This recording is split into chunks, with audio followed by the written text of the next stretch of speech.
début de week-end à tous et merci de nous faire confiance pour vous informer.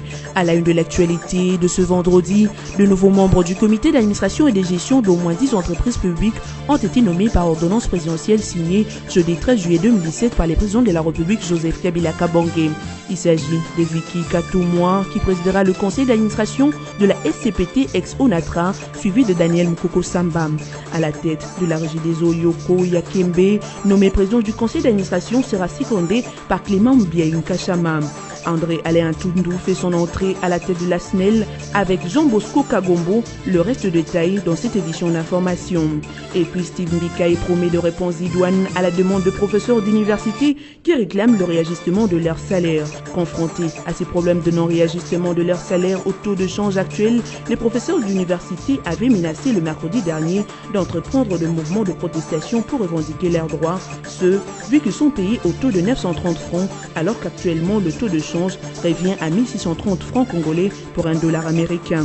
Enfin, en dehors de nos frontières, la France célèbre ce 14 juillet la fête nationale française, une commémoration qui marque la prise de la Bastille par l'armée française en 1789. Avec Donald Trump comme hôte de marque, le président Macron redynamise les relations franco-américaines. Nomination de nouveaux membres du comité d'administration et de gestion de 10 entreprises publiques par ordonnance présidentielle signée jeudi 13 juillet par les présidents de la République démocratique du Congo Joseph Kabila Kabange. Sont nommés pour la SCPT ex-ONATRA Vicky Katoumoua au rang de la présidente du conseil d'administration et Daniel Mukoko Samba, directeur général.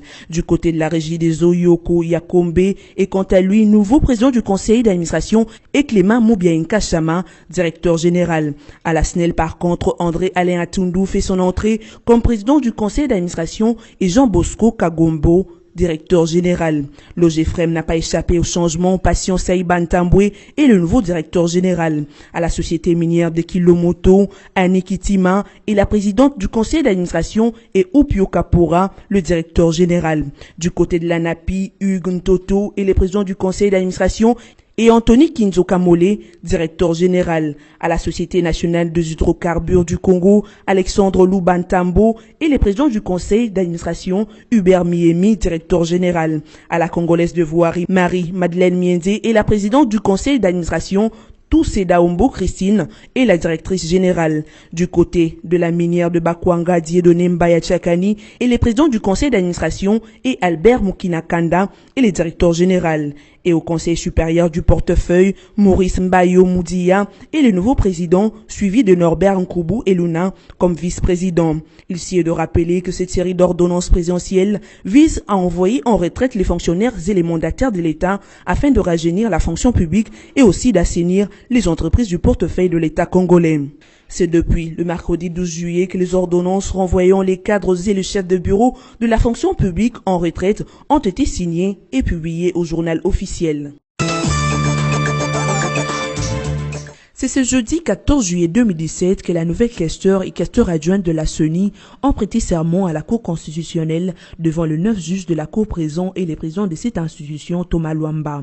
Après le mot de circonstances prononcé par les présidents de la Cour, ces deux questeurs, respectivement questeur et questeur adjointe, Géraldine Kassongongoi et Nadine Mishika-Tishima, ont tour à tour prêté serment comme pour dire qu'elles ont accepté d'être au service de la nation congolaise. Madame Mishika-Tishima Nadine, questeur adjoint, je jure sur l'honneur de respecter la Constitution et les lois de la République démocratique du Congo, de remplir loyalement et fidèlement les fonctions de membre de la Commission électorale nationale indépendante. Je prends l'engagement solennel de n'exercer aucune activité susceptible de nuire à la dépendance, à la neutralité, à la transparence et à l'impartialité de la Commission électorale nationale indépendante, de garder le secret de délibération et du vote, même après la cessation de mes fonctions, de ne briguer aucun mandat électif aux échéances en cours, même si je ne fais plus partie de la Commission électorale nationale indépendante. Madame Bassongo Ezerati, questeur, je jure sur l'honneur de respecter la Constitution, et les lois de la République démocratique du Congo de remplir loyalement et fidèlement les fonctions de membre de la Commission électorale nationale indépendante. Une occasion de plus pour le procureur général près de la Cour de conscientiser ces nouvelles cadres de la CENI sur leurs missions qui sont celles d'organiser avec tout le comité directeur de cette institution et en toute indépendance les scrutins libres, apaisés et transparents. Réajustement des salaires des professeurs d'université. Steve Mbikaï promet des réponses idoines à la demande de ces derniers. Il a fait savoir cette promesse jeudi 13 juillet à Kinshasa au cours d'un échange avec les délégués syndicaux des comités académiques. Le ministre de l'Enseignement supérieur et universitaire a souhaité que ce problème de paie soit résolu dans la paix et dans l'entente mutuelle. Steve Mbikaï a promis de discuter de ces problèmes avec le Premier ministre Bruno Tshibala, mais aussi avec le ministre du Budget pour qu'une solution soit trouvée dans un bref délai. De leur côté, les délégués syndicaux des comités académiques ont réitéré leur souhait de voir les salaires des professeurs d'université se conformer au taux d'échange actualisé lors de la paie du mois de juillet. Cette revendication des professeurs porte sur la promesse du gouvernement faite devant l'Assemblée nationale consistant à réajuster les salaires de ces derniers au taux de 1425 francs congolais, a précisé le professeur Antoine Kitombole, porte-parole des comités académiques. Ici de signaler que mercredi dernier, les conseils des professeurs d'université avaient menacé d'entreprendre des mouvements de protestation pour revendiquer leurs droits. Il faut rappeler aussi que les procès sont payés au taux de 930 francs congolais, alors que le dollar américain s'échange actuellement à 1630 francs congolais à Kinshasa. Jean-Marc Nzeidio conteste sa destitution de la mairie de Matadi dans le Congo central. Le nouveau maire de Matadi, Patinzouzi, devrait en réalité prendre possession de son bureau depuis le jeudi 13 juillet dernier, mais la cérémonie de remise et reprise n'a pas eu lieu vu que le maire sortant ne s'est pas présenté. L'unique argument de sa contestation est la mise en application de l'arrêté du ministre de l'Intérieur, Emmanuel Ramazani Chadari, qui les démet de ses fonctions. Alors que Jean-Marc Nzeidio estime qu'il ne peut être démis par un arrêté ministériel vu qu'il a été nommé par une ordonnance présidentielle. Pour rappel, Jean-Marc Nzeidio avait déjà démissionné de ses fonctions de maire pour être candidat aux dernières élections législatives. Ce qui aurait, selon ses proches, rendu caduque l'ordonnance de sa nomination. Bâti aux législatives, le maire sortant serait revenu à la mairie après avoir été réhabilité par l'ancien ministre de l'Intérieur, Évariste Bochab. Par ailleurs, Jean-Marc Nzeidio a déclaré mercredi 12 juillet dernier à la radio Okapi avant de quitter Matadi qu'il était recherché par la police. Les autorités de la police contactées par la radio onusienne ont démenti cette information. Une épidémie de choléra a causé la mort de 4 personnes et contaminé plusieurs centaines à Goma et à Nyiragongo au Nord Kivu. La cause de cette épidémie est liée au manque d'eau, à l'insalubrité et à la non-observation des règles élémentaires d'hygiène. Ainsi, pour éradiquer cette épidémie de choléra dans cette partie du territoire national congolais, le vice-gouverneur du Nord Kivu, Feller Lutaïchiroa, a invité la population à consommer de l'eau potable, à se laver correctement les mains avec du savon ou de la cendre, mais également à ne pas manipuler les corps d'une personne décédée des suites du choléra. Selon l'ONU, le choléra est devenu un problème de santé publique majeur en RDC, avec des milliers de cas enregistrés chaque année. Par ailleurs, les services médicaux du Nord Kivu ont fait savoir que le choléra se manifeste par une diarrhée sévère et une déshydratation parfois mortelle. Il est provoqué par la consommation d'eau ou de nourriture contaminée par la bactérie Vibrio présente dans les matières fécales. Signalons que le choléra est endémique en RDC, mais il reste habituellement circonscrit dans la ville de Goma et Nyiragongo. Pour y faire face, le vice-gouverneur Feller Lutaïchiroa a affirmé avoir mis en place des moyens d'éradication avec des partenaires. Dans une lettre ouverte adressée au représentant spécial du secrétaire général de l'ONU en RDC, Maman Sidikou, une vingtaine d'ONG s'opposent à la fermeture prévue dans le mois prochain de la base de la MONUSCO installée à Walikale. Dans cette correspondance, ces organisations insistent pour que la mission onusienne revienne sur sa décision de fermer sa base installée dans ce territoire. Ces ONG disent craindre qu'en cas d'une attaque contre la population, après le départ de la MONUSCO, qu'elle en accuse cette dernière d'avoir abandonné les civils. Ces Les ONG recommandent cependant à la mission onusienne de prendre les dispositions nécessaires en vue de pérenniser les acquis liés à leur présence sur place avant tout désengagement. Alors que de son côté, le porte-parole intérimaire de la MONUSCO, Théophane Kinda, a affirmé que le nouveau dispositif sécuritaire qui sera mis en place après la fermeture de cette base va privilégier la mobilité et la flexibilité pour un certain dynamisme. Ce qui donnera la possibilité de pouvoir intervenir efficacement en cas d'incident.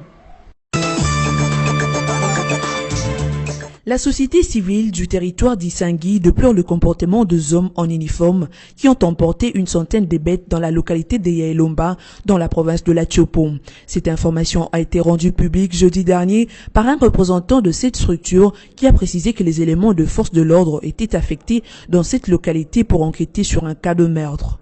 Contre toute attente, les habitants de cette localité s'étaient enfuis laissant derrière eux leurs biens suite à la brutalité manifestée envers ce dernier par les éléments de force de l'ordre incriminés. Face à cette situation, le représentant de la société civile locale a dressé un bilan sombre qui fait état de 220 maisons pillées, 1300 déplacés et 3 arrestations, dont celle d'un infirmier, un chef de village et un notable. Informé de la situation et se fondant sur le rapport fait par une délégation du comité territorial de sécurité de sur les lieux, l'administrateur du territoire d'Isangui a indiqué que le nombre de bêtes emportées varie entre 40 et 48. Par conséquent, il envisage saisir les instances compétentes afin que le responsable de ces actes soit poursuivi et réponde de leurs actes.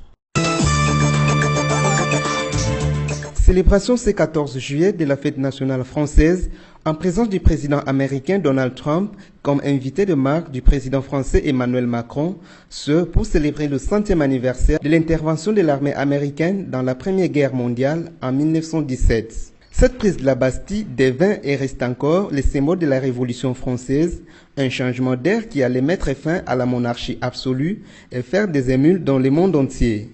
Par ailleurs, c'est pour la première fois qu'un président américain participe à cette célébration. Une victoire diplomatique pour le président français Emmanuel Macron qui redynamise les relations franco-américaines. Ici est de signaler qu'après Paris, les deux présidents se sont rendus à Nice pour honorer la mémoire des victimes de l'attaque djihadiste du 14 juillet 2016 sur la place dite Promenade des Anglais. Mesdames, Messieurs, place à présent au rappel de titres. De nouveaux membres du comité d'administration et de gestion d'au moins 10 entreprises publiques ont été nommés par ordonnance présidentielle signée jeudi 13 juillet 2017 par les présidents de la République Joseph Kabila Kabange. Il s'agit de Vicky Katoumoua qui présidera le conseil d'administration de la SCPT ex-Onatra, suivi de Daniel Mukoko Samba. À la tête de la régie des eaux, Yoko Yakembe, nommé président du conseil d'administration, sera secondé par Clément Mbiaïn Kachama. André Alain Toundou fait son entrée à la tête de la SNEL avec Jean Bosco Kagombo, le reste de détails dans cette édition d'information. Et puis Steve Mbikaï promet de réponses idoines à la demande de professeurs d'université qui réclament le réajustement de leur salaire. Confrontés à ces problèmes de non-réajustement de leur salaire au taux de change actuel, les professeurs d'université avaient menacé le mercredi dernier d'entreprendre des mouvements de protestation pour revendiquer leurs droits, ce vu qu'ils sont payés au taux de 930 francs alors qu'actuellement le taux de change revient à 1630 francs congolais pour $1 américain. Enfin, en dehors de nos frontières, la France célèbre ce 14 juillet la fête nationale française, une commémoration qui marque la prise de la Bastille par l'armée française en 1789. Avec Donald Trump comme hôte de marque, le président Macron redynamise les relations franco-américaines. Fin de cette édition, excellent week-end à tous en compagnie de BSC TV.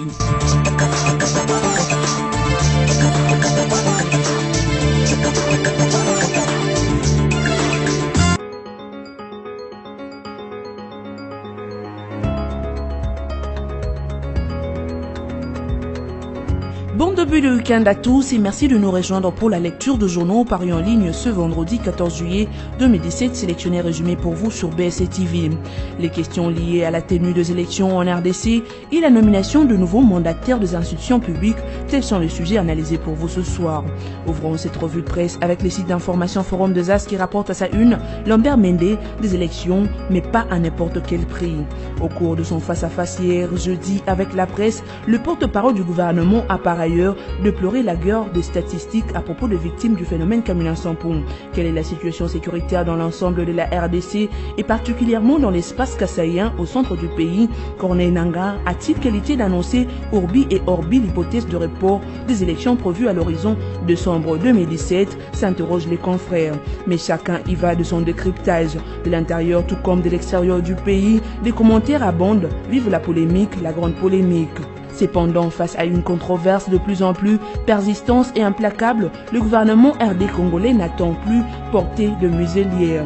Dans un contexte de crise, Kinshasa ne saurait entretenir le mythisme sous peine de faire les lits de ce pourfendeur.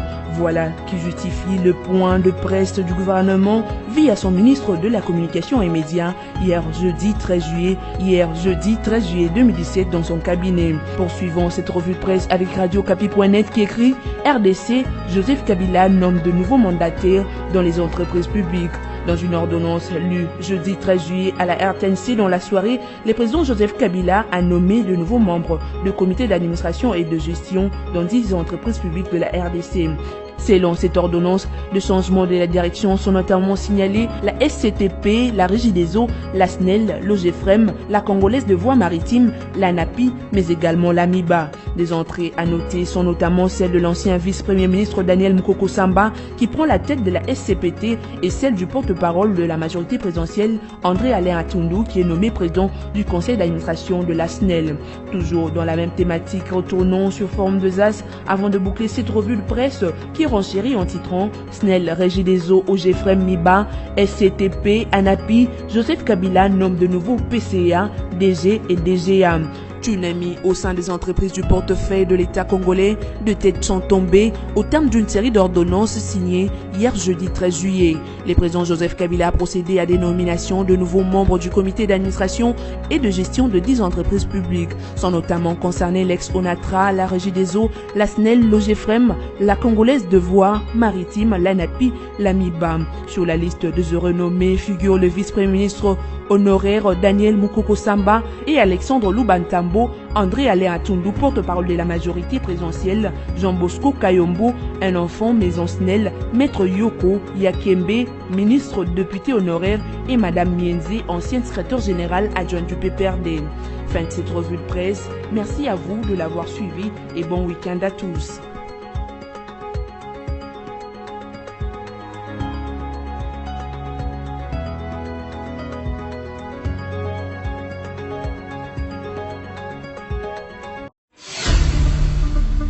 Congo Panorama, votre magazine d'actualité est de nouveau dans vos bacs, dans sa 24e édition, toujours aussi riche que diversifiée. Découvrez nos rubriques telles que la coopération et la diplomatie avec Joseph Kabila et Al-Sisi qui renforcent l'axe Kinshasa-Le Caire. La CIRGL fait bloc avec Kinshasa contre le terrorisme et les groupes armés. Économie et finances, le FPI cimente son partenariat avec la FEC. Henri Avmoulang stimule les opérateurs économiques de l'Est. Société, premières opérations à cœur ouvert réussies à Kinshasa. Sonas, Carole Aguito loue les efforts du personnel féminin. Congo Panorama, c'est surtout la une. Kabila pacifie le Kasaï. Votre magazine revient sur toute la tournée du chef de l'État dans le Kasaï pour la consolidation de la paix et le réconfort des populations éplorées. Découvrez également notre dossier élections. Élections, c'est parti. Ou encore les avis encourageants de l'OIF sur la CENI. Kabila, droit dans ses bottes. Infrastructure, la voirie de Kinshasa en pleine cure de réhabilitation avec l'OVD qui fluidifie la circulation et la CGT à fond sur les grands axes. En politique, élections apaisées, le garant s'est assumé. Joseph Kabila, les élections auront bel et bien lieu.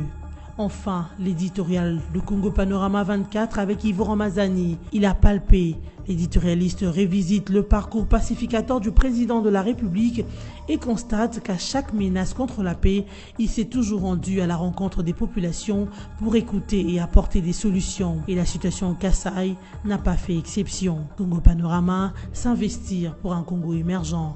Congo Panorama, toute l'actualité à votre portée.